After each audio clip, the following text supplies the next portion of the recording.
Et nous voici donc sous le soleil de la Californie pour cette finale entre Lleyton Hewitt et Tim Henman. Le central n'est pas complet. Vous le constatez, c'est une arène qui peut contenir 16 000 personnes. Il faut dire aussi que nous, si on passe un peu tard, les joueurs ont joué très tôt pour l'heure américaine puisqu'ils étaient sur le court à 10h30, un horaire assez particulier, mais la télé là-bas impose pas mal de choses aux organisateurs des événements sportifs. Et donc, pour passer en direct à la télévision, non seulement il faut jouer tôt, mais en plus, cette finale va se jouer en 2 sets gagnants et non pas en 3 sets comme à l'habitude. Là encore, c'est un impératif imposé par la télévision. On n'avait pas vu ça depuis 1984. C'est pas tout à fait une bonne chose, Nicolas Vinoy, pour le tennis, mais en tout cas, pour ce qui est du business de la télé, c'est comme ça. Oui, malheureusement, et en fait, ce n'est pas seulement à Indian Wells que ça se passe comme ça, puisque à Cincinnati, un autre Master Series en pleine saison de ciment au mois d'août, c'est exactement pareil. La finale se déroule au meilleur des 3 sets et elle commence à 14h. C'est déjà un peu mieux que cette finale d'Indian Wells, simplement parce qu'à 16h, la télévision américaine doit diffuser du golf. Voilà. Ce qui est quand même aussi un sport important. C'est Tim Henman qui va servir, il a gagné le toss et c'est lui qui va donc entamer cette finale. Ça sera une première pour ces deux garçons de se rencontrer en finale d'un Master Series et aucun des deux n'a gagné pour l'instant dans ce genre de tournoi.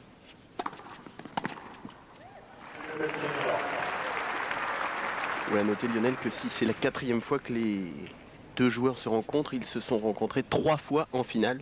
Une finale du Queens, une finale à Scottsdale et donc cette finale d'Indian Wells.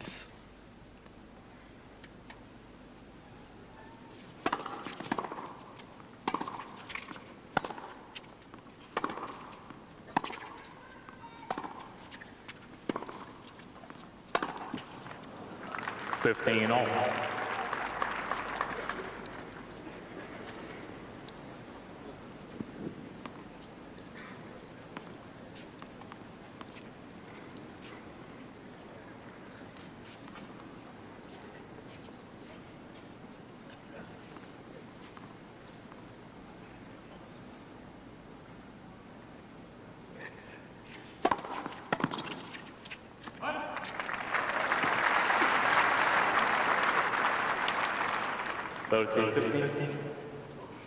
À droite, c'est Stefanski, l'entraîneur de Tim Henman.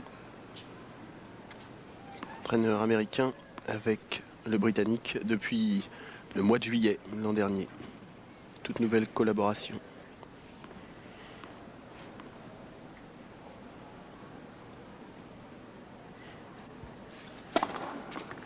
Un spécialiste des gauchers, puisqu'à un moment il entraînait John McEnroe, Marcelo Rios notamment. Des gauchers, des caractères difficiles. Ça doit être plus tranquille avec le droitier Tim Henman.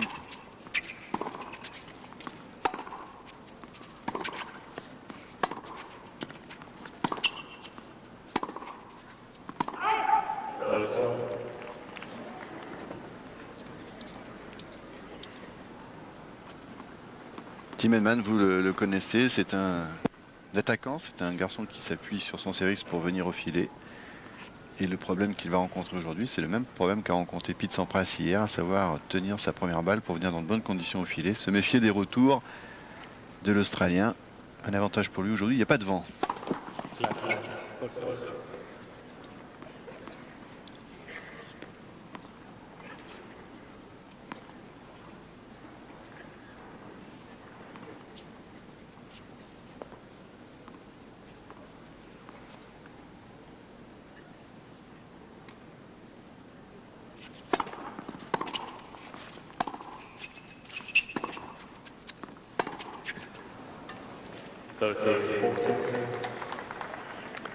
Et déjà une balle de break pour Lleyton Hewitt avec Tim Henman qui n'a pas connu une grande réussite dans ce premier jeu concernant sa première balle de service, alors qu'elle sera très très importante si le Britannique veut à chaque fois conserver sa mise en jeu. Voilà le premier ace sur la ligne médiane. 118. Avec le convertisseur que vous avez mis au point, ça nous donne quoi? Ça nous donne dans les 190 km/h. Vous êtes aussi fort pour faire les euros en francs, les francs en euros? Un peu moins Un peu rapide. moins. Question de temps.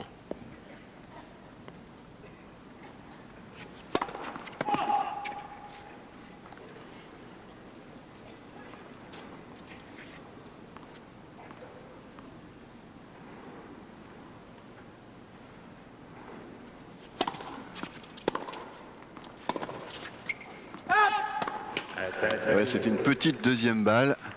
Et évidemment, Lleyton Hewitt s'est engouffré. Il a saisi l'occasion. Peu de chance ce retour. Ce qui est intéressant, Lionel, c'est de voir que Tim Henman a vraiment peur des retours de Lleyton Hewitt parce que lui, le service volleyeur, ne monte pas, ne suit pratiquement ni sa première ni sa deuxième. Là, il avait essayé de suivre. Finalement, il est faute. Deuxième balle de break pour Lleyton Hewitt d'entrer dans ce match sur le service de Tim Henman.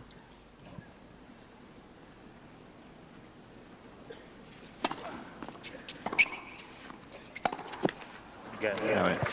Ça commence mal pour le Britannique qui concède donc sa mise en jeu. Et on a le sentiment qu'il n'est vraiment pas dans le rythme du fond du court, ou du moins voici le clan australien avec Jason Stoltenberg à droite, qui est l'entraîneur maintenant de Lleyton Hewitt. Et puis la fiancée de l'Australien, Kim Clijsters, qui est tout le temps là évidemment pour les matchs de son fiancé dès qu'elle le peut. Et ça commence bien pour Lleyton Hewitt, aussi bien quasiment qu'hier face à Pete Sampras, où il avait profité des problèmes de Sampras au service pour bien retourner, et puis aussi profiter de la faiblesse côté revers de l'Américain. Avec beaucoup moins de vent aujourd'hui. Ah, il n'y en a quand pas. même. Ouais, il fait 16 degrés pour l'instant là-bas. Et c'est vrai que par rapport à hier, c'est le calme plat sur le court.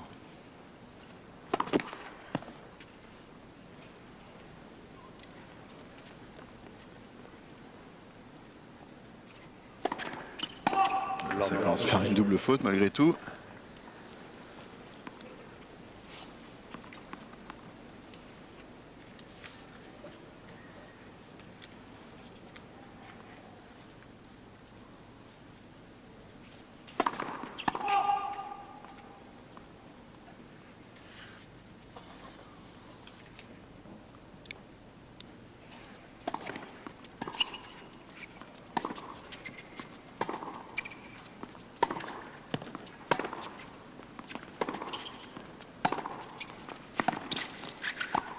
Ouais, bien joué ça. Il est monté dans le dos de Lleyton Hewitt. Il monte à contre-temps avec ce coup droit assez perforant. Voilà, il a pu intercepter après pour conclure tranquillement. Il a besoin de se réveiller un petit peu. Il faut dire que c'est pas évident pour les joueurs d'être déjà sur le plan musculaire complètement à fond à 10h30 du matin. Un horaire encore une fois inhabituel pour eux.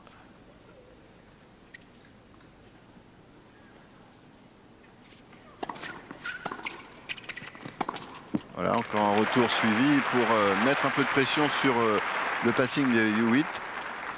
Ils ont l'air amorphes et c'est vraiment ça, c'est-à-dire que le réveil n'est pas encore tout à fait là.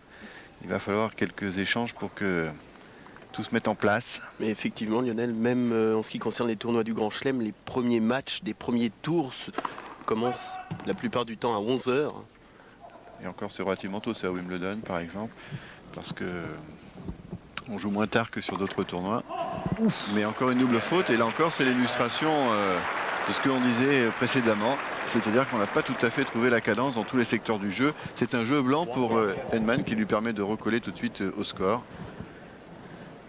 Il a presque fait autant de fautes sur ce jeu, Lleyton Hewitt, que hier en 1-7.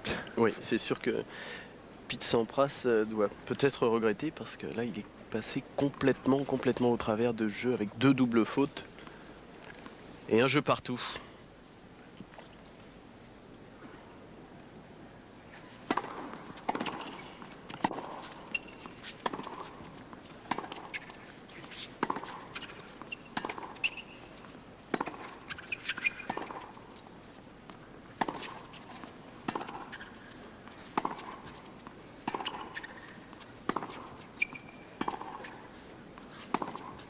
Ça peut durer, hein.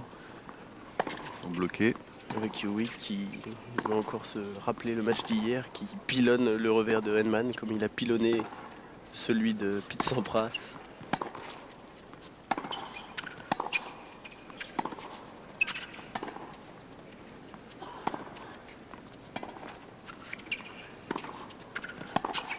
Ah, ça a failli marcher.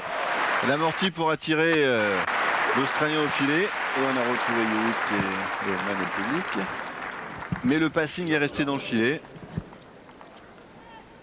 C'était encore presque une balle d'échauffement là pour les deux, histoire de trouver la distance. Personne n'osait tenter quelque chose. Ce qui va nous faire un service volé là-dessus.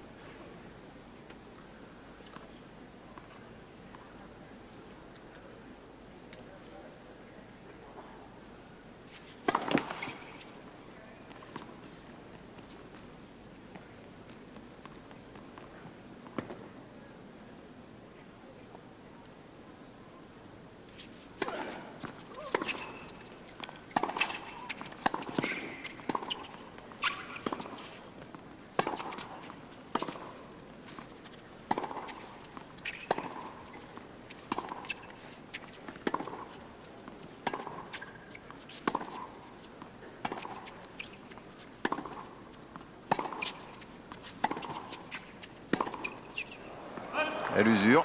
Il varie beaucoup. Lleyton Hewitt, c'est lui qui mène l'échange. Et c'est pas une tactique gagnante évidemment pour le Britannique, qui aura besoin à un moment ou à un autre de faire comme il a fait précédemment, c'est-à-dire de tenter un coup qui lui permet de venir au filet. Sinon, la plupart du temps, sur l'échange long, ça sera pour l'Australien. 0,30.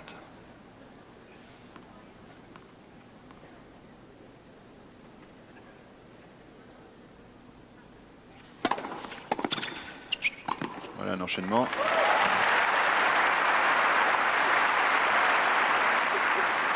C'est vrai que c'est l'un des tout premiers de la part du Britannique qui explique qu'en fait, depuis le début de sa collaboration avec Larry Stefanski, ce qu'il cherche, c'est à être plus complet, un joueur plus polyvalent, parce que c'est vrai qu'il avait cette étiquette, service volé, et il essaye d'être complet, d'être solide désormais, même en fond de cours, même s'il va avoir du répondant aujourd'hui avec Hewitt.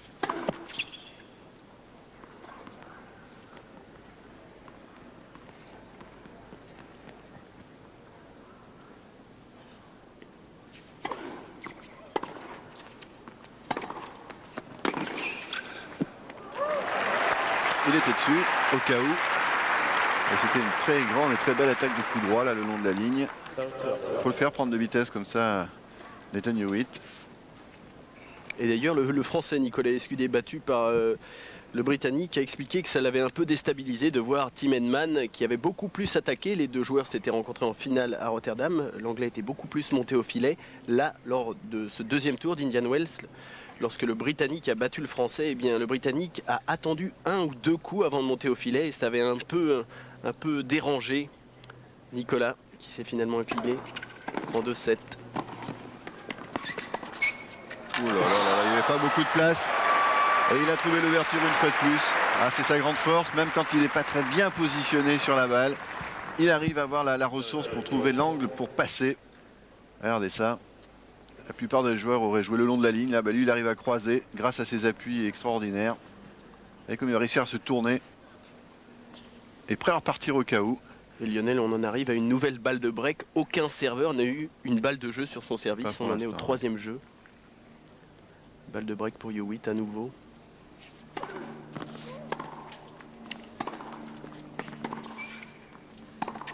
Aïe aïe aïe, ça reste dans le filet.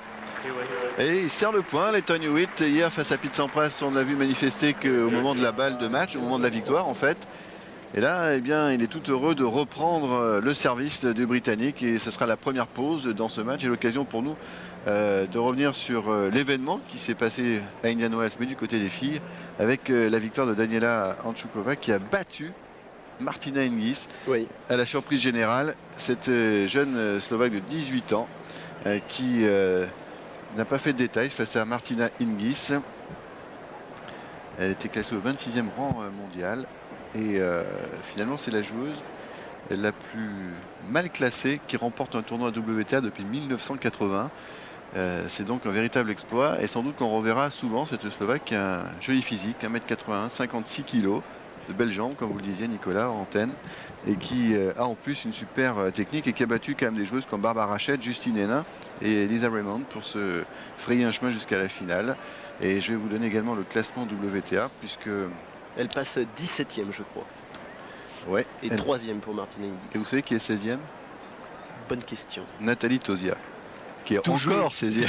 Bien toujours en plus. course. Ah, juste un mot sur Lucie Henman, la charmante épouse de Tim Henman. Bien. Donc le message est passé. Pour Voilà. dire donc au classement, c'est Jennifer Capriati qui est en tête, Venus Williams est deuxième, Martina Hingis troisième. Et comme on voit Kim Clijsters, eh bien, sachez qu'elle est cinquième.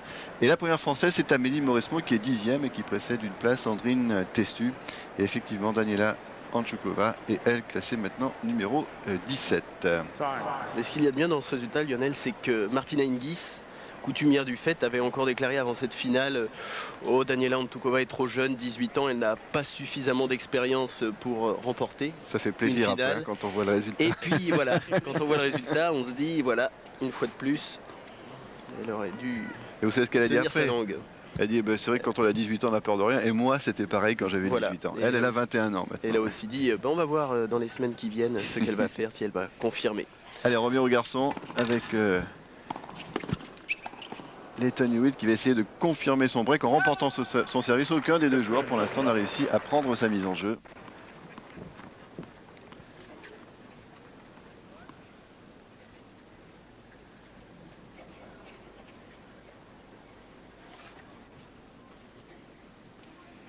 On va changer de matériel.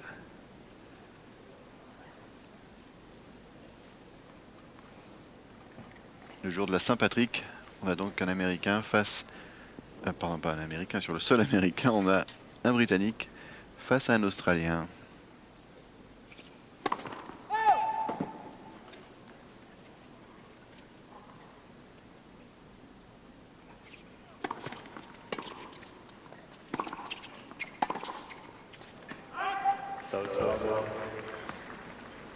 Beaucoup de fautes directes de la part de l'anglais qui a vraisemblablement beaucoup plus de mal à rentrer dans cette partie que Lleyton Hewitt, même si l'Australien a lui aussi eu du mal.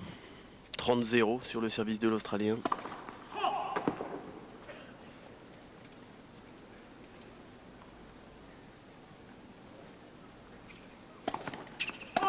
Ah, encore un peu longue, c'est quand même la troisième double faute.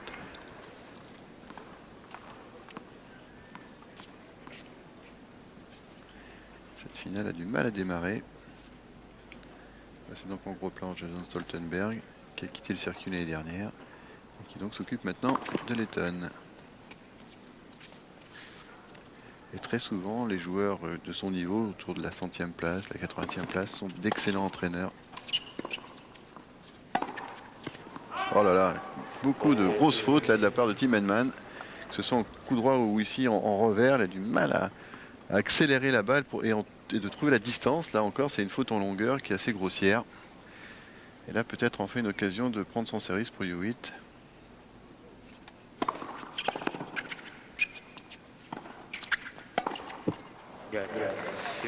Avec beaucoup de sécurité, cette attaque de coup droit de la part de l'Australien qui réussit cette fois-ci donc à creuser l'écart.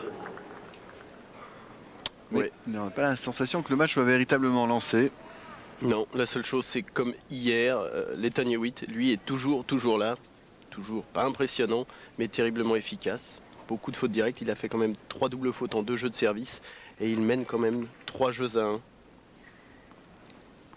face à l'anglais.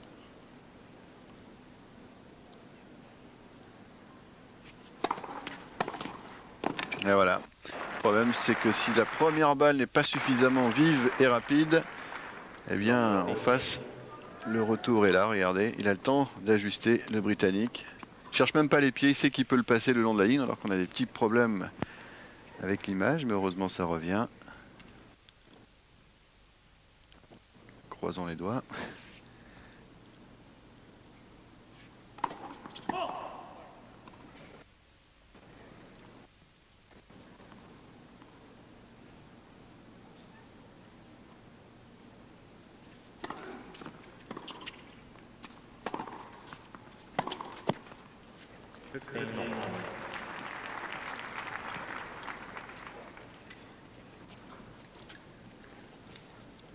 Je suis étonné du peu d'intensité qu'il y a pour l'instant dans ce match. C'est une finale, c'est sûr. Enfin, ces garçons-là, maintenant, savent jouer les matchs de très haut niveau. Ils ont quand même remporté 13 titres pour Hewitt, 9 pour Henman, qui a quand même 27 ans maintenant. Et je ne sais pas si c'est cette crispation de la finale qui les tient actuellement ou le fait de jouer très tôt qui les gêne. Mais encore une fois, regardez ce genre de faute, par exemple, c'est étonnant. Car là, il n'y a vraiment pas danger, quoi. La balle est à mi-court, il est dessus. Et il n'arrive pas à se synchroniser pour frapper la balle d'abord et avancer vers le filet ensuite. Il fait les deux en même temps et ça se termine dans le filet. Et le public américain qui s'endort un peu.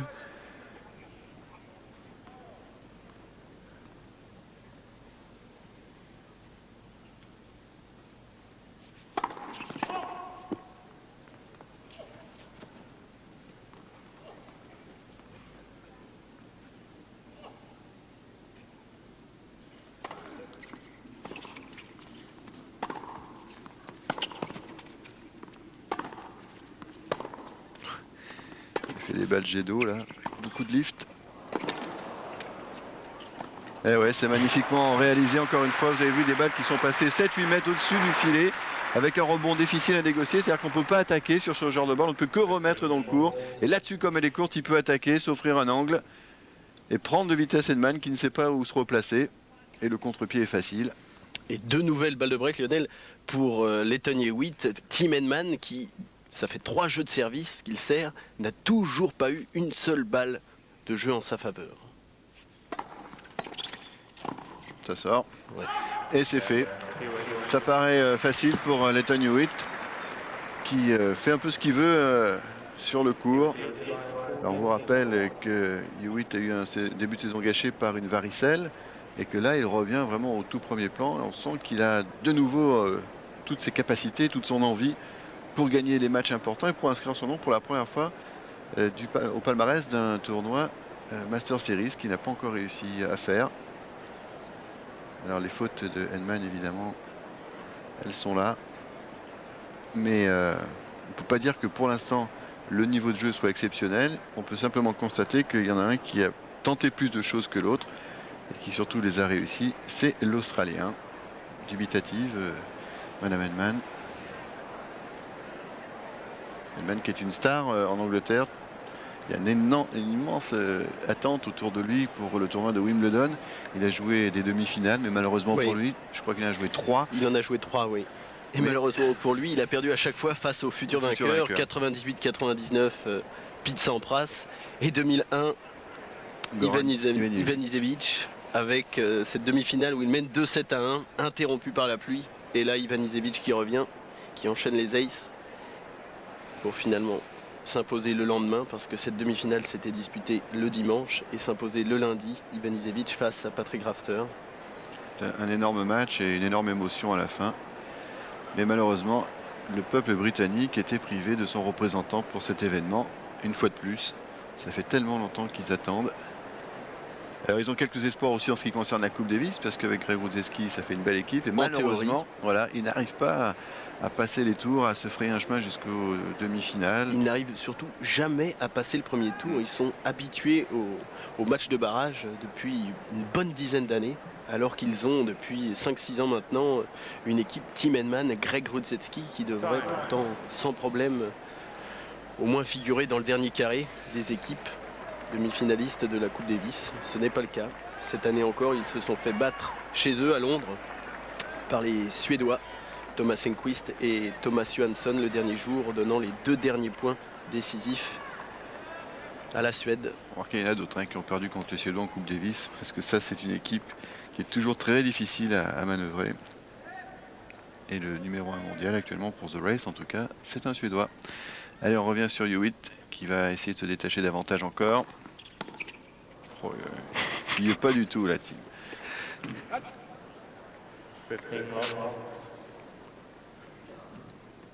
On l'a vu tout à l'heure, très concentré sur sa chaise, il ne bougeait pas, il essayait de faire le vide, il ne comprend pas bien ce qui lui arrive apparemment.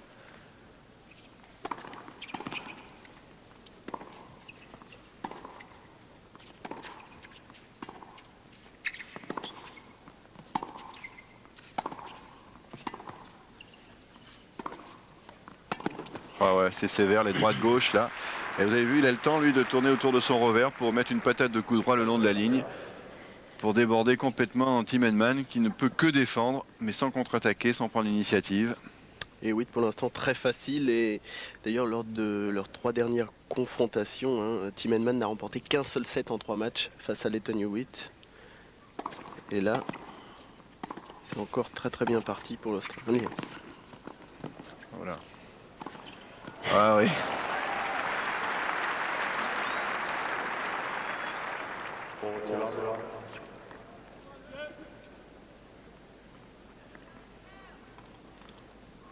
Il ne peut pas anticiper, car là, l'Australien peut choisir de croiser, de jouer le long de la ligne, voire même tenter un petit lob en toucher. Ça fait 40-0. 3 balles de 5 jeux à 1 pour l'Australien. Oh là là, ça reste dans le filet. Alors que là, franchement, il y avait de la place là, pour poser la balle. Là, comme on dit, c'est un set à oublier absolument pour le Britannique. Et oui, mais comme c'est une finale, on le répète, en 2 sets gagnants, Oui, faut ben quand même oui. pas trop prendre de temps pour se réveiller. Il faudra faire un sans faute dans les 2 derniers sets parce que entre les fautes directes, le peu de premières balles de service, Harry Stefanski certainement plus surpris qu'inquiet par ce très mauvais début de match de son joueur. Et oui, quand il décide de monter, le filet est là pour arrêter sa première.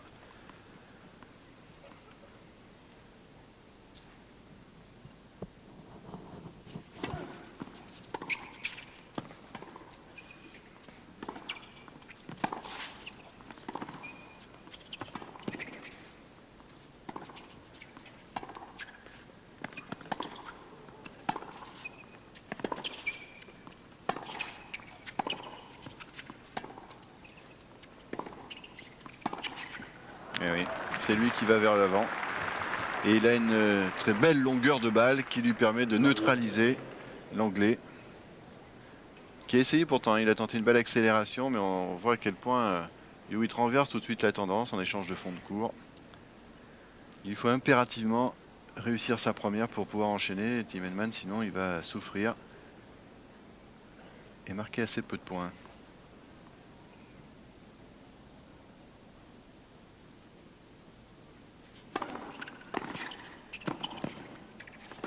Et oui, ça sort. C'était ça pourtant, mais quand on n'est pas en réussite, eh bien les 2-3 cm qui font d'habitude la différence, eh bien sont du mauvais côté. C'est le manque de confiance. Et comme vous le savez, Lleyton Hewitt est un joueur qui se déplace rapidement. Eh on a toujours tendance à aller plus près de la ligne qu'habituellement. Et la marge d'erreur est plus grande.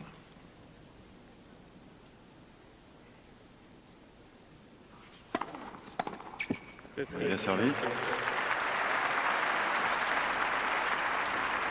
Une bonne première pour revenir à 15-30, mais on est peut-être en passe d'assister à un set où le Britannique Tim Henman ne va pas avoir une seule balle de jeu sur son service. Vous l'attendez ça? Bah, ce serait quand même absolument énorme. Ouais.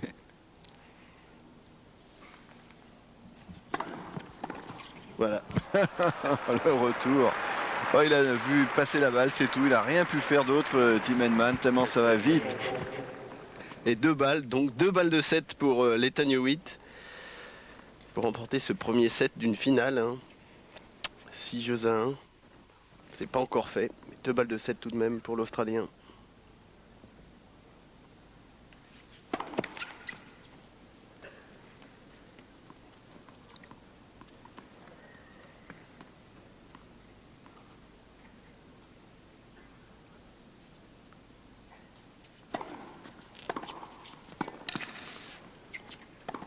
Aïe, aïe, aïe. Oh. Petite faute, là, inhabituelle, alors que le retour avait fait des dégâts.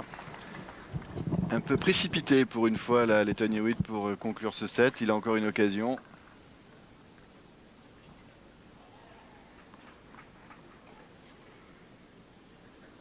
Vous avez vu tous ces gestes nerveux avant de se préparer à recevoir.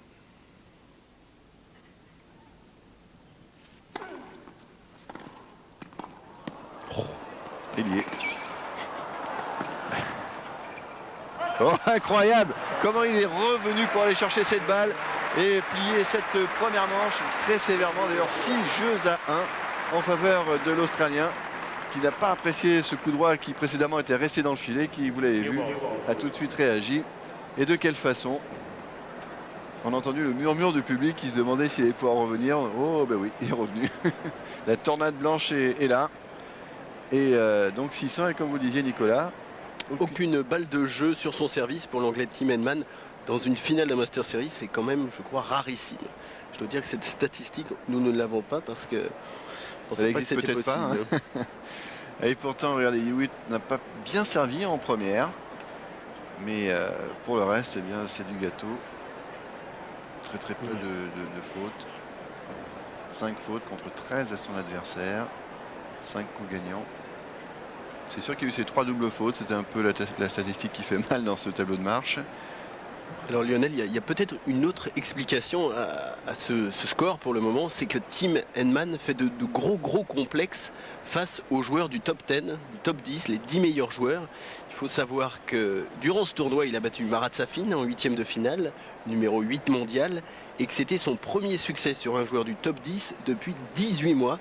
Ça semble une éternité pour un joueur qui lui aussi navigue entre la 10 et la 15e place. 18 mois qu'il n'avait pas battu un joueur dans le top 10, et ce joueur en l'occurrence, il y a 18 mois, c'était un autre russe, Yevgeny Kafelnikov, c'était à Indianapolis en août 2000. Donc c'est vous dire si concernant tous ces joueurs, ces meilleurs joueurs, Tim Henman a véritablement l'air de faire un complexe.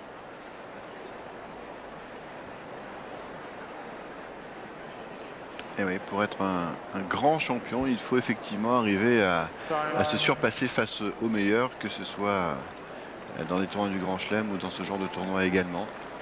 Car on parlait tout à l'heure des demi-finales perdues à Wimbledon. C'est vrai que quand vous avez tout un peuple qui est derrière vous, ça devrait vous sublimer. On a la sensation qu'au contraire, Tim Henman, ça le crispe. Car pour avoir connu ça, je peux vous dire que quand il y a 15 000 personnes sur le cours de Wimbledon et qu'il y en a 30 000 dehors avec un écran géant et qui hurle, et on entend l'hurlement, voilà, ça fait quelque chose, et sans doute que ça doit plus le paralyser que l'aider. Mais enfin, on va voir s'il va pouvoir réagir pour ce deuxième set qui commence sur le service de l'Australien.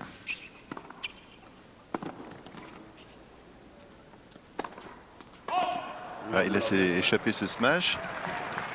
On a l'impression qu'il est à l'entraînement, le Tony Hewitt. Il joue prudemment, sans forcer, car il sait qu'il a de la marge là pour l'instant face à Henman. Ça oui, si ça. Oui, puis dans l'échange et dans le jeu aussi. Oui, hein. oui, c'est clair.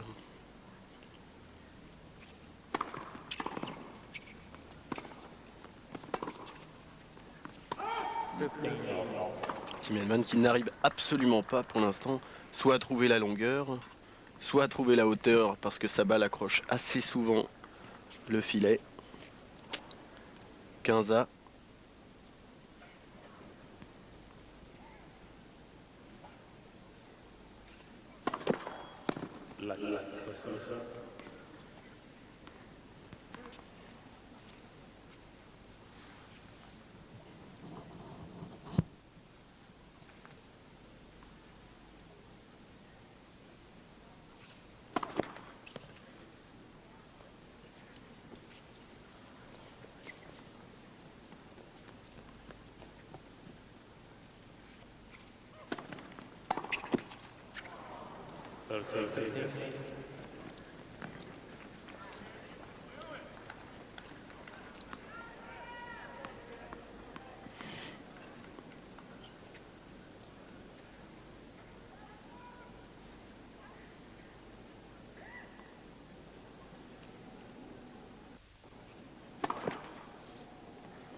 Ah oui, à l'usure encore une fois. On sent bien que Tim Henman est gêné aussi par la lecture du jeu de son adversaire, car au-delà des innombrables qualités de Lleyton Hewitt, il y en a une qui vraiment fait mal, c'est que vu sa position, et notamment au coup de droit, on ne sait jamais s'il va croiser ou jouer le long de la ligne. Il y a toujours ce petit temps de retard chez Henman qui le met loin de la balle. Et à ce niveau du match, l'Australien qui a gagné 2 fois plus de points que le Britannique. 14 pour l'Anglais, 28 pour l'Australien, qui a 2 balles pour mener un jeu 0 dans ce deuxième set. Il est malin. Il est malin. Ça sort, c'est dommage. Mais vous avez vu, il lui a joué le nombril. Là, il a joué sur Henman qui allait vers le filet. Voilà, comme ça, il est fixé. Et le lob derrière, c'était bien pensé, un peu moins bien exécuté à quelques centimètres près.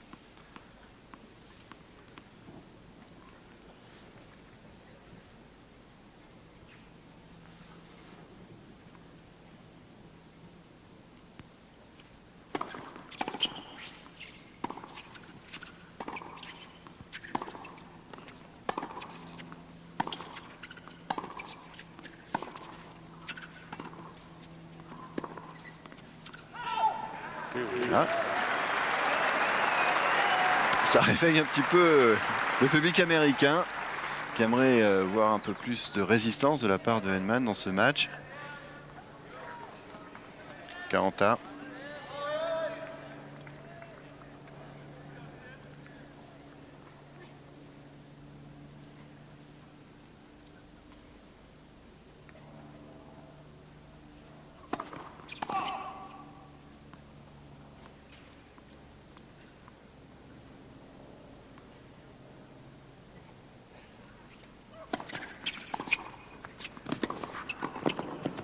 Ouais, il était allé la chercher celle-là parce qu'il avait mis le paquet là avec ce passing très près du filet en plus.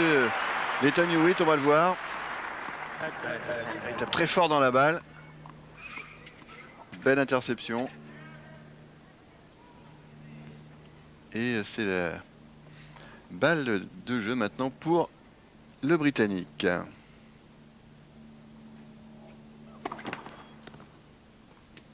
En fait, il n'a des balles de jeu que sur le service de Hewitt. Pour le moment, oui.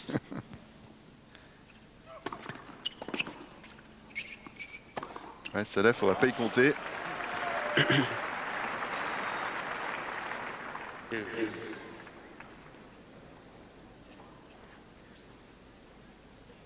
La gifle qu'il met à cette balle, et regardez toute la sécurité qu'il se donne.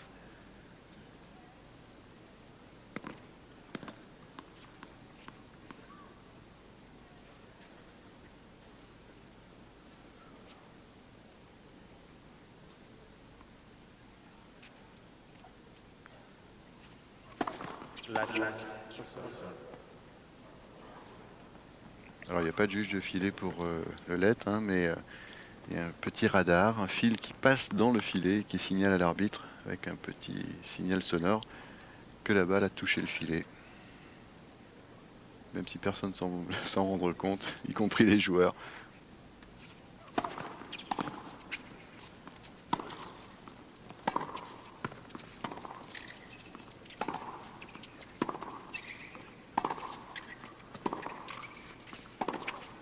Non. Sans trop de solutions, l'Anglais. Hein. On se demande si son salut, finalement, ne serait pas de monter au filet, d'accrocher le filet au maximum, parce qu'on l'a vu tout à l'heure sur cette deuxième balle de Hewitt, il a réussi à s'offrir sa seule et unique balle de break dans ce deuxième set. Et là, c'est une balle de jeu pour l'Australien. Non, ça sort encore. Il faut dire que c'est vrai, c'est la tactique qu'il faudrait adopter pour l'Anglais. Mais Hewitt défend son territoire et l'empêche ne serait-ce que de rentrer dans le court avec ces balles longues qui sont liftées, qui rebondissent assez haut, qui ont un kick assez haut et qui empêchent justement Henman de pouvoir s'appuyer dessus pour aller de l'avant. Il le neutralise assez loin de la ligne de fond de court et comme ça il est un peu plus tranquille. Et comme il joue à sa main, c'est lui qui dirige l'échange, et bien il peut se permettre.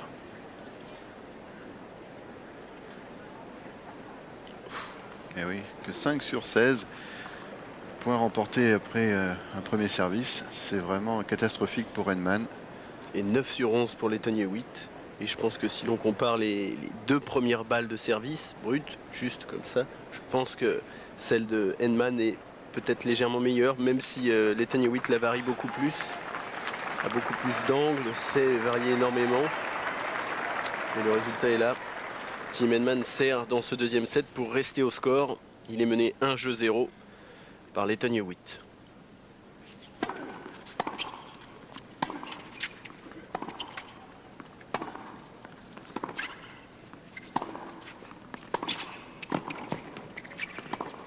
Oh là là. Ah, il s'accroche à la balle, c'est vraiment magnifique parce que les volées de Tim Henman étaient plutôt bonnes. Mais ça revient toujours. Là, il y a de la profondeur. Et hop, c'est vraiment encore un passing magistralement dosé entre le joueur et la ligne.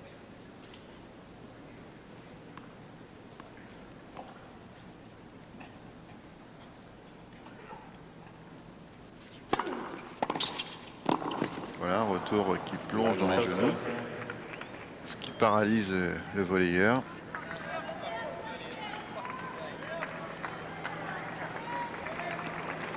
Là, se ronge les ongles, hein. Il y a de quoi s'inquiéter.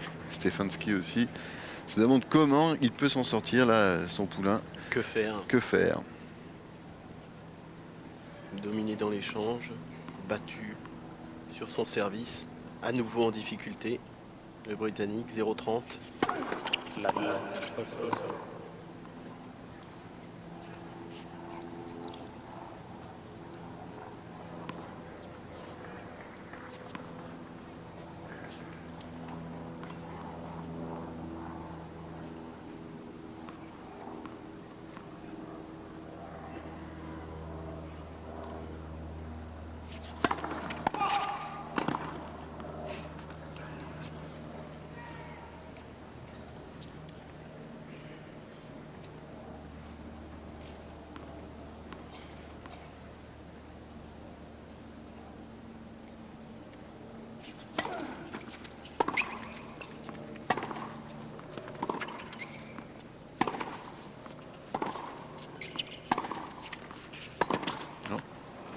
Voilà, pour une fois, c'est le Britannique qui a réussi à faire reculer l'Australien.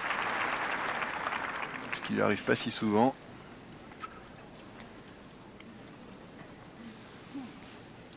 Bah, il s'encourage. Il essaie de se réveiller encore plus, de trouver de l'agressivité.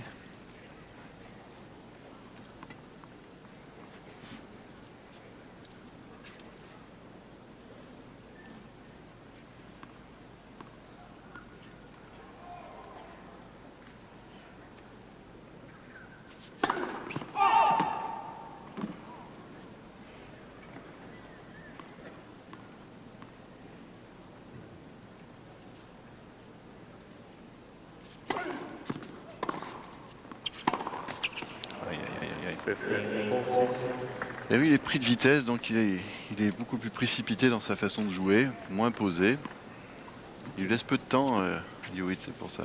Et balle de jeu pour Hewitt sur le service de Henman qui continue. Je ne sais pas si l'Anglais veut battre un record du monde ou pas. Mais en tout cas, il n'a pas imaginé que ce serait pour lui ce record, parce que franchement, alors ça sort, c'est pas glorieux. 2 nouvelles balles de break pour l'Australien.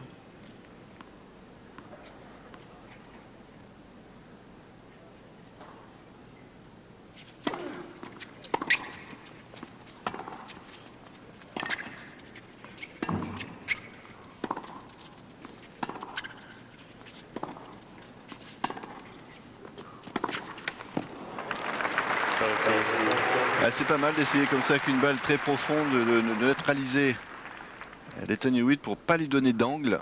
C'est plus difficile après effectivement de passer quand on suit ce genre de balle sans trop de rebond.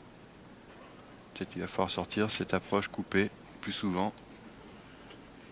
Mais on a vraiment l'impression que l'Anglais est perdu. Un point, il reste au fond du court. Un autre, il essaie de monter. On ne sait pas trop quoi faire. Passer sa première balle sur cette balle, ce serait une bonne idée. Voilà. C'est parfait. Et là, il se régale puisque le retour est très haut. Et donc pour la volée, eh bien c'est tranquille. Bonne première balle dans l'angle. Et voilà, largement au-dessus du filet. Et on va peut-être assister à un événement dans cette superbe finale. Tim Henman qui va peut-être avoir une première balle de jeu sur son service. Je vous sens moqueur, Nicolas, c'est pas bien. Absolument pas. Si, si. Voilà. Événement. On en est quand même, Lionel, au 5e jeu de service de Tim Henman dans cette finale. Et c'est après avoir sauvé encore 2 balles de break dans ce 5e jeu de service que l'Anglais obtient au miracle sa première balle de jeu pour rester au contact de l'Australien dans ce 2e set.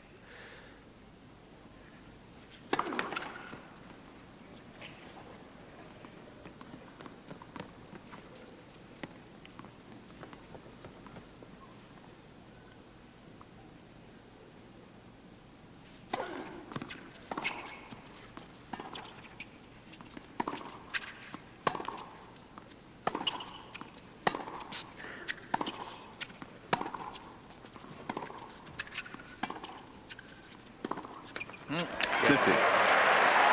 Très encouragé, très applaudi, Tim Henman. Ça a réveillé tout le monde. Vous aussi peut-être d'ailleurs, vu l'heure. Allez, un jeu partout. Et peut-être un autre match qui va commencer. En tout cas, on le souhaite à Tim Henman.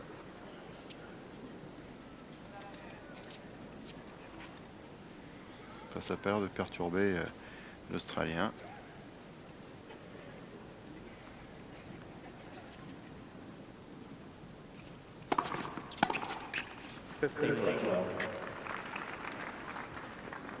Les Tony Hewitt, nouveau stakhanoviste du circuit. Lionel, vous savez certainement que pendant les dernières années, c'était Yevgeny Kafelnikov qui avait la réputation de jouer le plus de matchs.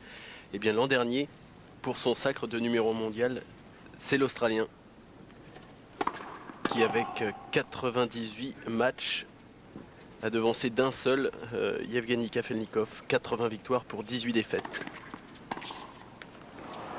Il y a 2 retours dramatiques là.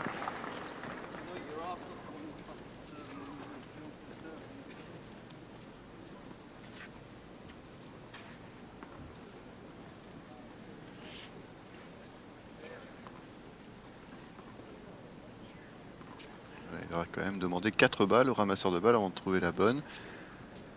C'est la grande mode, c'est surtout 3 balles. On en prend 3 et on en jette une au ramasseur de balles. Ça, c'est la grande mode chez les tennismen.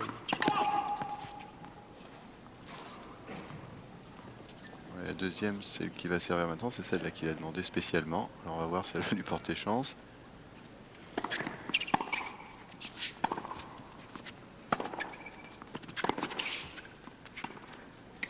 Eh oui, c'était ouais, peut-être dans le jeu. Effectivement, il avait senti que Tony Hewitt avait glissé au moment de sa reprise d'appui. Il voulait jouer une petite balle courte derrière le filet.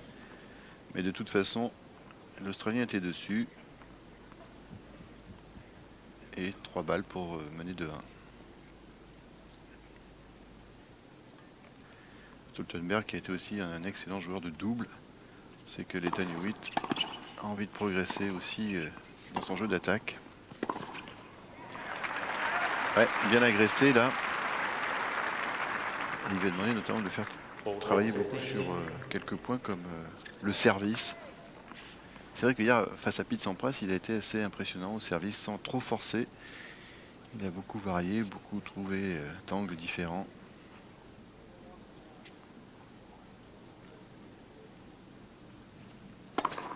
Pete Sampras qui a surnommé les Tony Hewitt de meilleurs joueurs dans le vent suite au match d'hier. Les conditions qui ont... Double faute, elle n'a pas été annoncée par l'arbitre, mais monsieur Carlos Bernades l'a vu.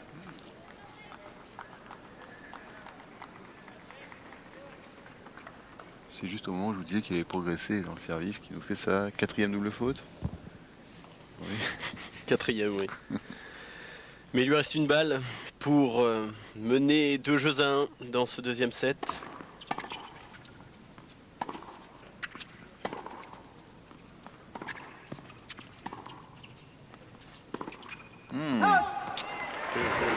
quelques fautes directes assez inhabituelles dans le jeu de l'Australien. Un coup droit qui sort largement dans le couloir. Et l'Anglais qui annule 3 balles de jeu pour l'Australien et qui revient à égalité sur le service de Lleyton Hewitt. Ça fait 2 fois de suite qu'il a ce genre de comportement sur le service de Hewitt. Il le pousse à défendre sa mise en jeu.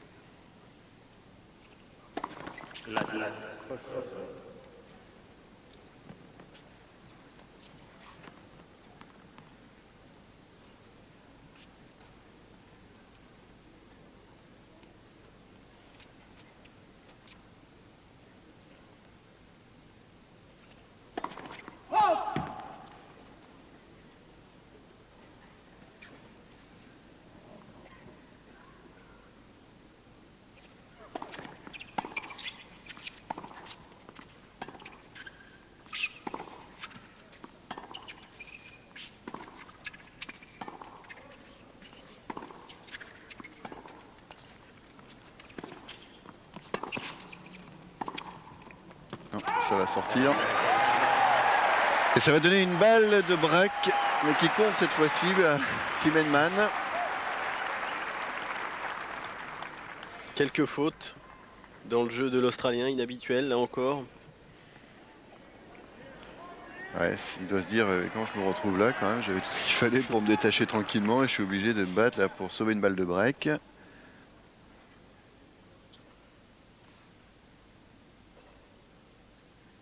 Une petite saute de concentration.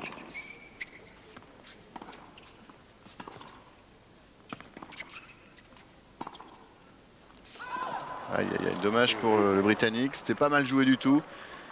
Mais encore une fois, ça tombe du mauvais côté de la ligne et de peu. Pourtant c'est ce qu'il faudrait pour relancer un peu ce match. Que le Britannique fasse douter. Pourquoi pas en prenant le service de l'Australien très tôt dans ce deuxième set.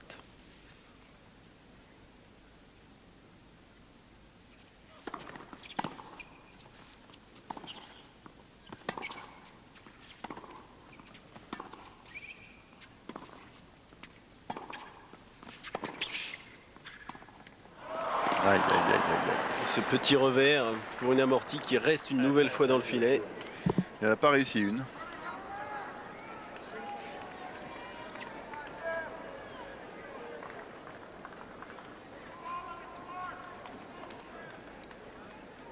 Ça tient un peu de choses là parce que il était prenable là, sur son service. Oui, Hewitt oui. était moins sur la balle, moins précis. Il y avait un tout petit peu de place pour Henman.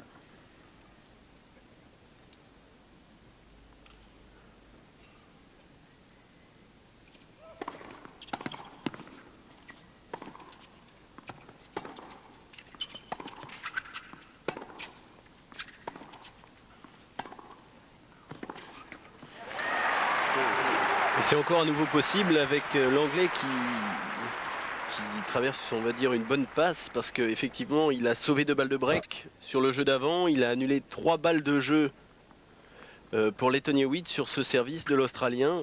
Et il a eu une balle de break, malheureusement. Ce revers un peu trop long dans le couloir. En revanche, son approche au filet avec son grand revers coupé, ça marche. C'est pas la première fois que Hewitt a du mal à accélérer après en passing.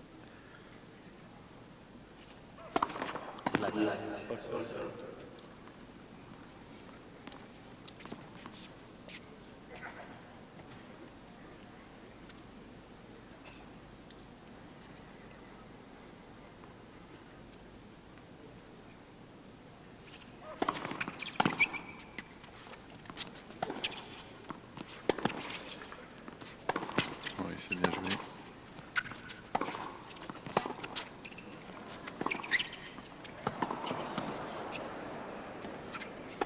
Ah, il est gonflé de ne pas attendre le rebond. Il est gonflé de ne pas attendre le rebond. Et vous avez entendu le command célèbre de Lleyton Hewitt sur ce coup très difficile à jouer. Un lob très haut en reculant. Et regardez l'angle qu'il trouve. Ah, il se refuse rien lui. Hein. Parce que là, il y a beaucoup de joueurs qui auraient attendu le rebond pour assurer. Hewitt qui estime peut-être s'être un petit peu endormi là sur ses derniers jeux et qui essaie de se réveiller.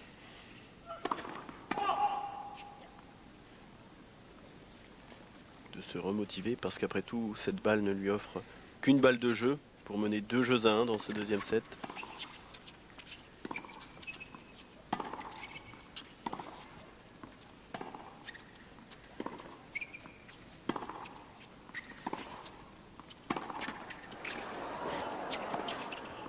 Ah oui. Et voilà, un nouveau commande pour boucler ce jeu très accroché, un des plus intéressants depuis le début de cette finale, mais qui tourne une fois de plus à l'avantage de l'Australien, qui est allé chercher ses points là, et qui avait besoin, c'est pour cela qu'on a entendu crier, qu'on l'a vu serrer le poing, qui avait besoin de se remettre dans la partie, endormi par le faux rythme qui règne dans ce match depuis le début, et également endormi aussi, j'allais dire, par la faiblesse de son adversaire dans ce match, qui n'a pas de répondant et qui l'empêche de se régler peut-être aussi comme il le veut, de trouver un bon timing dans ce match.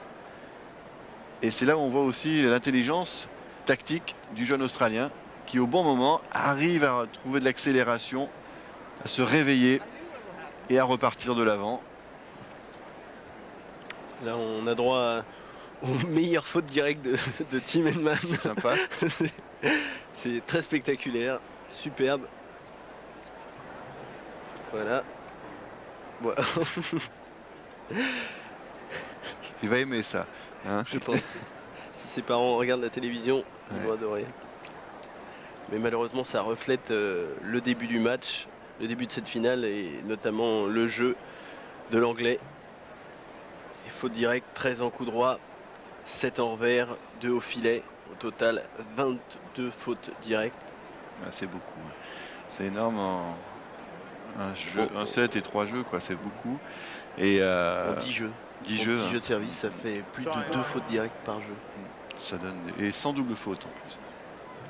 Vous imaginez s'il avait fait en plus 3 ou 4 double fautes.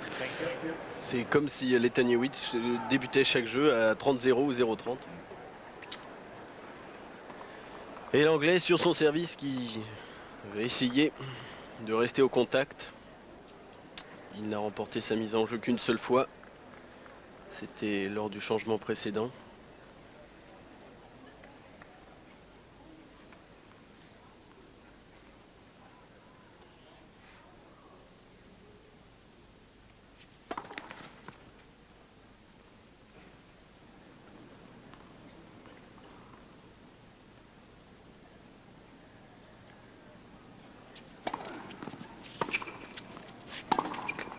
Toute petite deuxième balle.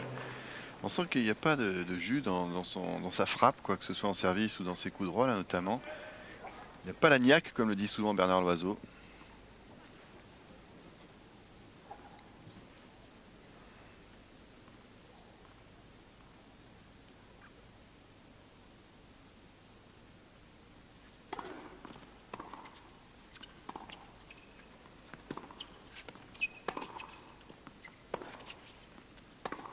Oh, que c'est mal joué. C'est sans conviction, sans tonicité dans les jambes.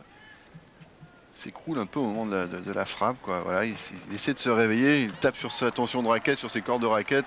Et c'est pas de là que vient le problème, c'est qu'il n'est pas en jambes, il n'est pas bien positionné pour frapper et enchaîner derrière la montée. Le public est sympa et reste derrière lui. Mais ça devient dur.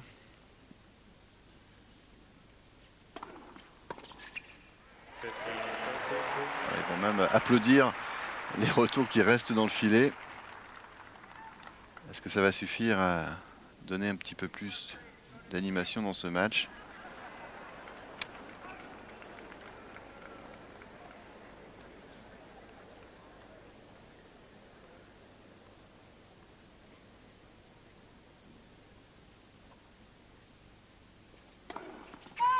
Dans l'autre carré de service.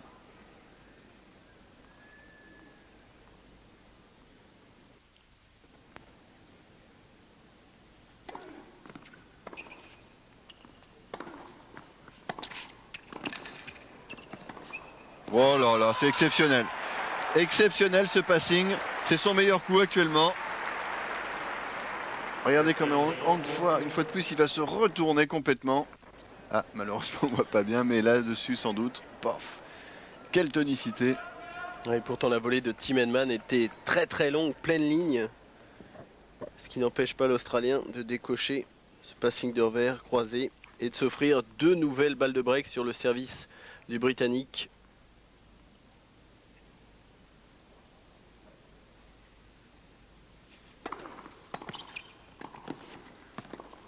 Oh là là. Eh oui. Oh là là, il sautille partout sur le court maintenant, mais il faut dire que là, il y a eu 2-3 coups vraiment exceptionnels de la part de l'Australien. Le lob, il n'était pas gagnant le lob, mais il a complètement neutralisé Tim Henman au filet. Et derrière, le passing était encore une fois magnifiquement ajusté. Voilà ce lob. Et derrière, il est sur la balle sans problème. C'est parfait.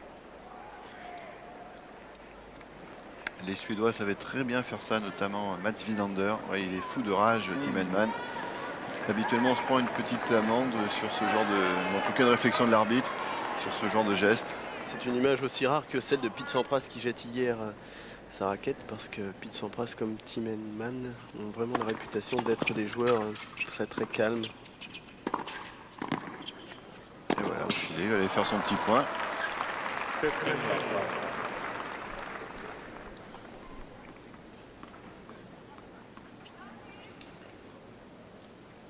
Digne dans la défaite pour l'instant, Larry Stefanski. Digne et bronzé, oui.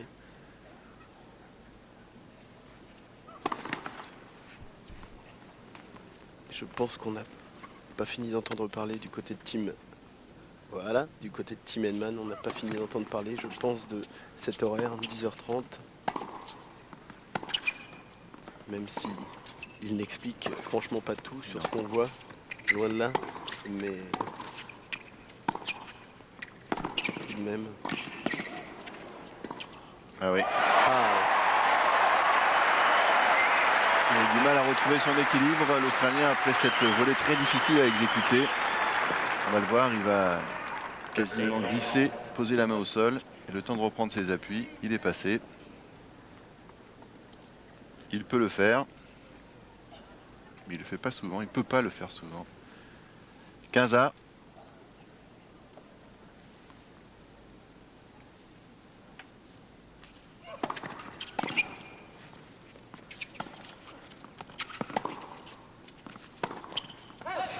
Un peu gourmand sur cette affaire. ouais. Une balle qui va dans le couloir, 15-30. Comme on dit, s'il veut revenir, c'est maintenant. S'il veut avoir encore une chance dans cette finale, l'Anglais, et ne pas être mené 6-1, 4-1, car là, l'écart serait véritablement fait en faveur de l'Australien.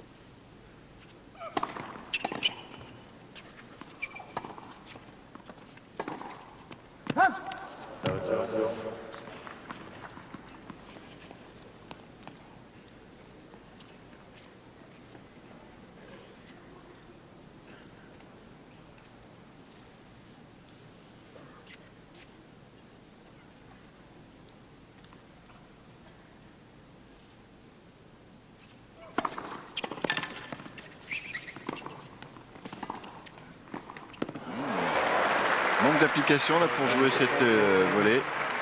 Il était dessus pourtant. Il n'est peut-être pas assez concentré, peut-être a-t-il trop attendu que cette balle redescende un peu. Et c'est un moyen là pour l'Anglais de revenir effectivement. Balle de break.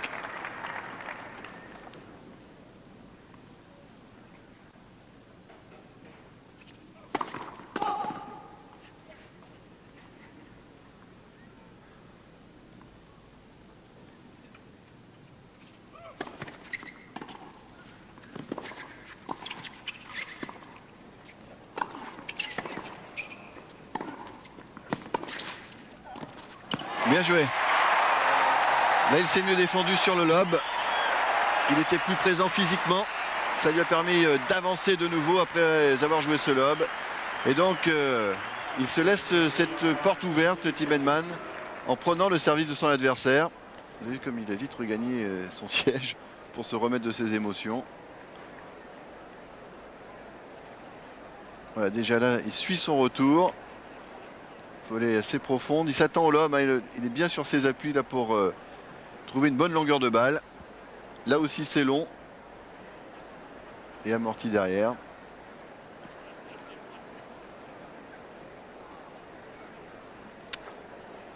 Tim Henman qui en est à sa 4e finale sur le sol américain. 3 fois finaliste, 3 fois battu à Los Angeles, Scottsdale et Cincinnati. Alors il a une autre particularité, Lionel, ça va vous plaire. Il réussit énormément sur les tournois où il y a de gros parcours de golf. Ah. Que ce soit à Cincinnati et ici à Indian Wells, le paradis des golfeurs. Il est à un handicap -9, enfin +9. 9 de handicap. C'est ça. Et il est actuellement tête de série numéro 9 du tournoi aussi. Voilà.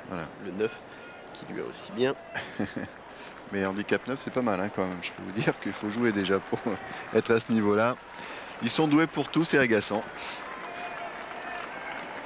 Il y a pas mal de joueurs hein, de tennis qui se sont posé la question de savoir s'ils avaient choisi le bon sport parce que vous parlez d'Evgeny Kafelnikov, pareil, il joue un handicap à un chiffre. Et alors dès qu'il a posé ses raquettes, direction le golf. C'est-à-dire que c'est un sport qui permet de se concentrer, de jouer en se changeant un peu les idées et surtout on ne risque pas de se blesser. Et c'est important pour ces sportifs de haut niveau. Et en plus il y a des gestes qui sont quand même assez similaires, surtout pour ceux qui pratiquent les revers à deux mains.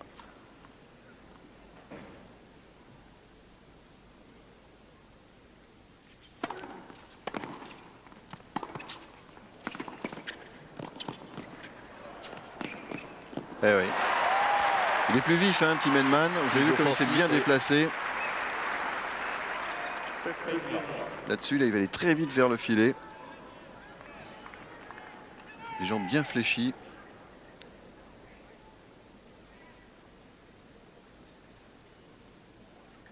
C'était presque du Stefan Edberg, pour ceux qui s'en souviennent.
Oh là là, il était dur à jouer ce passing parce que la balle était très profonde, juste au bord de la ligne.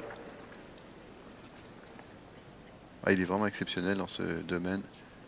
Regardez, ouais, juste devant la ligne. Et il la joue presque en demi-volée. Et l'effet plongeon, vraiment c'est parfait. 30A.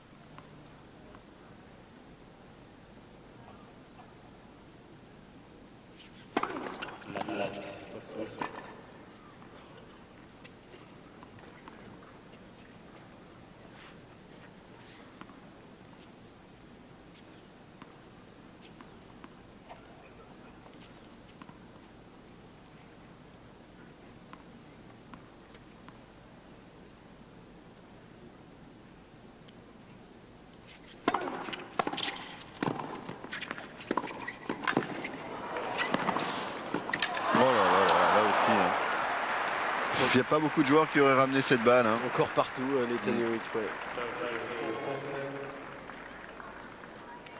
Déjà là c'est bien, là c'est encore très bien. Ben, ça suffit pas. Il fallait encore être exceptionnel sur la troisième volée. Et l'Australien à nouveau en position de prendre le service de son adversaire. Une balle de break pour mener 4 jeux à 2 dans cette deuxième manche.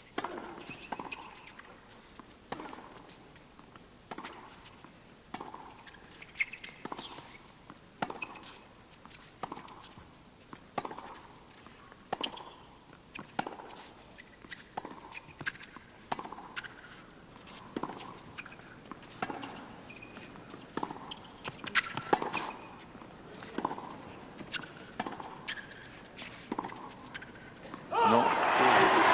Bien couru, l'anglais bien défendu son point parce qu'il s'est fait balloter dans tous les sens du court par l'Australien qui finalement sort ce dernier revers dans le couloir. Allez, il faut qu'il récupère là, Tim Henman. Effectivement, il va prendre son temps. C'est pour ça qu'il demande la serviette. C'est évidemment aussi pour s'essuyer, mais surtout pour souffler. Vous voyez, il a besoin de souffler un peu. L'échange a été rude. C'est-à-dire que la qualité du jeu est tout autre depuis le début de la deuxième manche.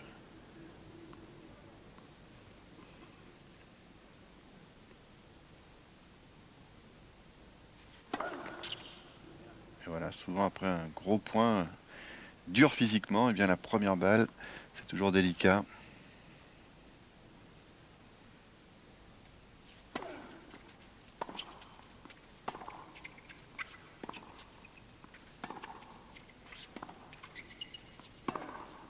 Ah non. Et non, pas de sécurité dans cette attaque. Il voulait abréger l'échange.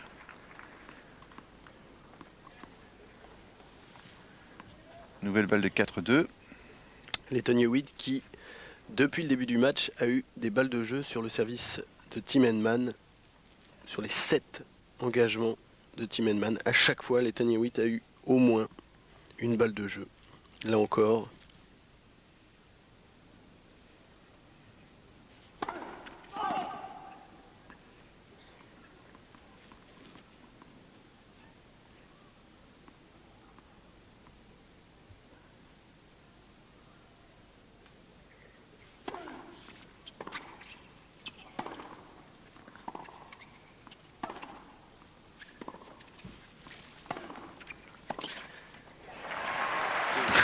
Il balance sa raquette. C'est vrai qu'il se reproche d'avoir donné une balle très très courte là à Tim Henman sur son côté coup droit. Et ainsi se faire agresser beaucoup plus qu'il ne le souhaitait. Sur une balle de break, ça le rend furieux. Enfin bon, lui aussi, il a droit à quelques petites erreurs.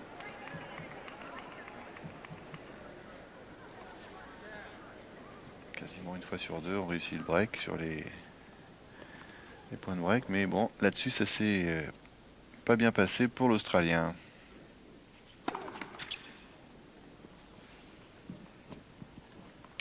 Toujours pas de première balle chez Tim Henman.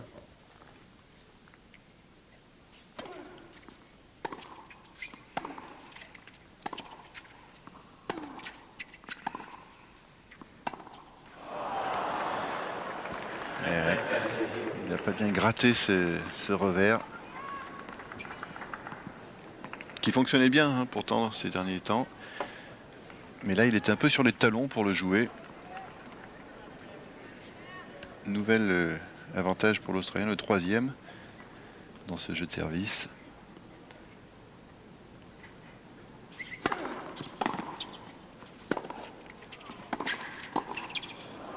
Ouais, c'est impeccable. C'est impeccable. Et il n'a pas cherché à trouver un angle. Il a joué sur son adversaire. Et là, Hewitt qui fait le break donc, Lionel. 4 jeux à 2. Ça se complique hein, maintenant parce qu'il jouait mieux Henman, hein, c'est sûr. Les jeux étaient beaucoup plus disputés, plus accrochés. Il pensait avoir fait le plus dur en débreakant. Il faut remettre ça. Même si c'est essentiellement dû à une petite baisse de régime à Hewitt qui s'est un peu endormi dans ce match qui lui a peut-être paru un peu trop facile, notamment au premier set.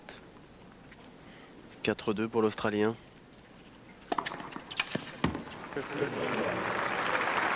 Et son premier ace du match. Son adversaire comptabilise lui aussi un seul ace.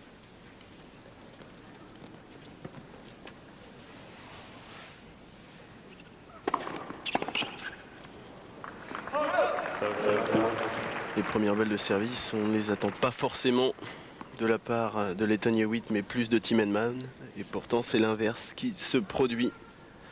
Hewitt 1m80.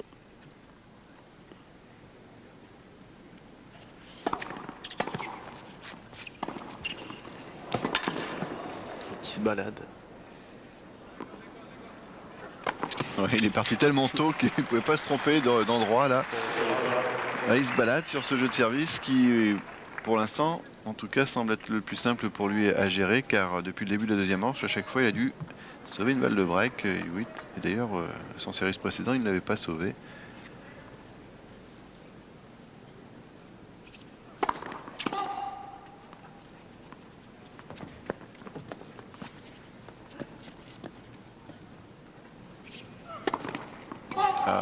Encore une double faute, la 5e.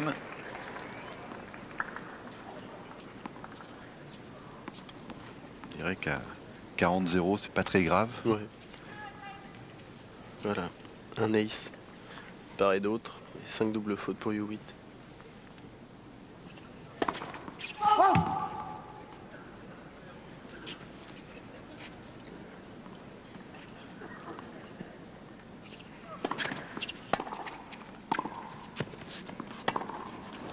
Oh, quelle longueur de balle.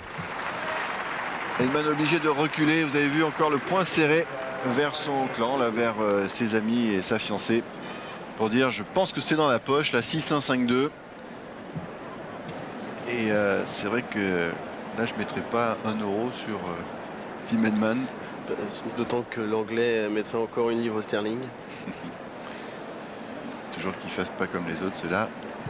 Et Hewitt, Lionel, véritablement un autre joueur hein, depuis l'US Open, qui a véritablement lancé, on va dire, sa carrière, car depuis l'US Open, il en est à 33 victoires.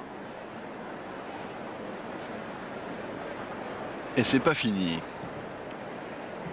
En 37 matchs.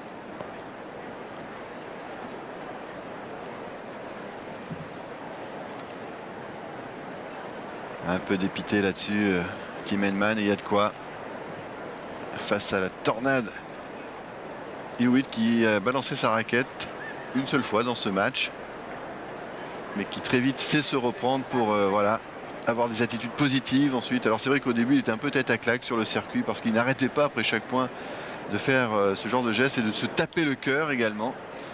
Un peu chien fou, faut dire que bon, il est arrivé bébé hein, sur le circuit professionnel lui, parce que en remportant le tournoi d'Adélaïde, il a été le plus jeune à remporter un tournoi sur le circuit professionnel, et il n'a que 21 ans.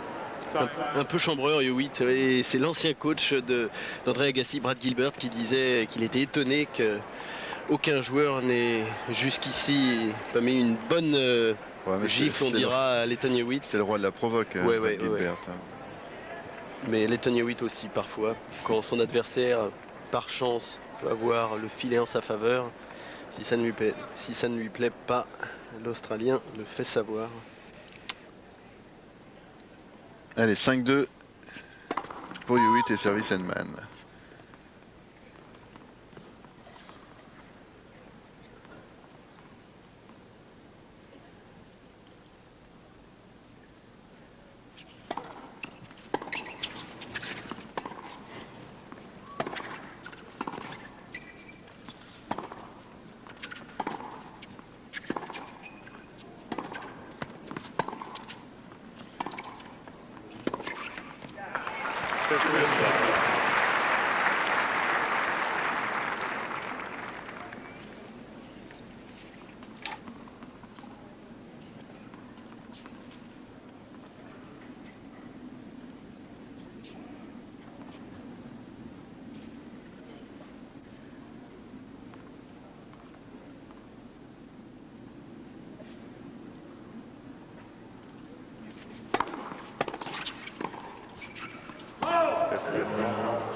Ouais, c'est très dur à contrôler ces balles qui vous arrivent en plein sur le ventre avec une grande vitesse. On met presque plus la raquette pour se protéger que pour réussir un coup, et c'est difficile de contrôler.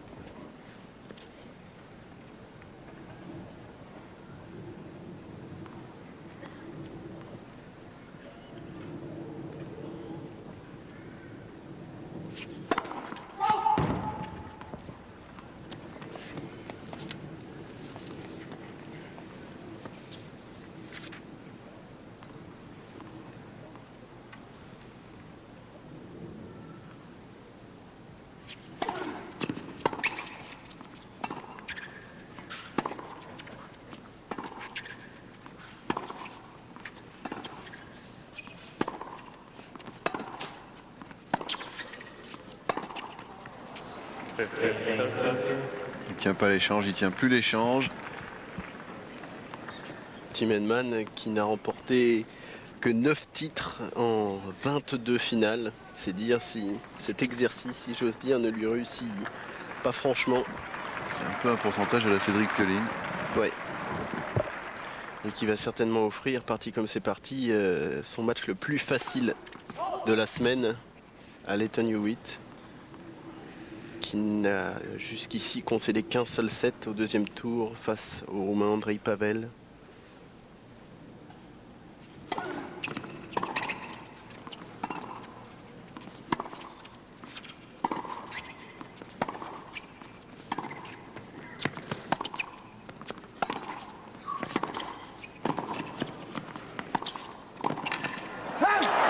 Dommage.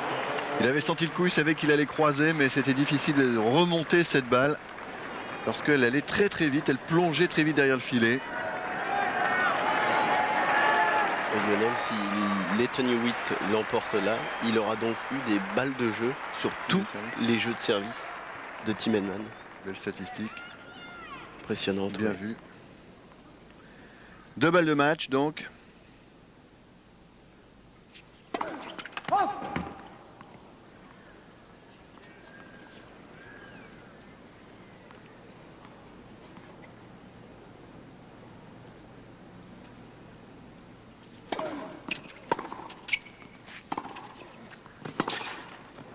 Une de sauvée.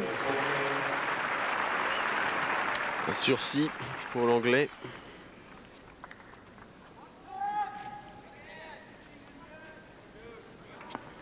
Kim Clijsters qui n'arrête pas d'encourager son chéri. Là, bon, c'est une balle de match, une balle de Master Series.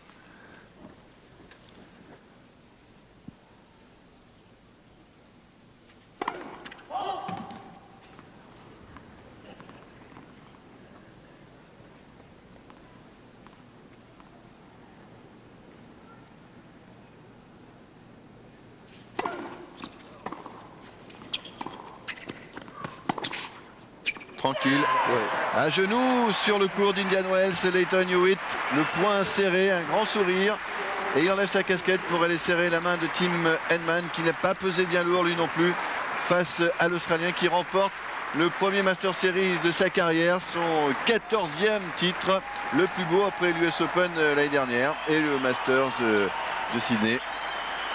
Ouais, ovation pour Lleyton Hewitt qui le mérite. Il a battu Moya, Pavel, Gambil, Enquist, Sampras et donc Tim Henman pour remporter ce tournoi à sa main. Eh bien, c'est un avertissement à tous les joueurs qui en doutaient.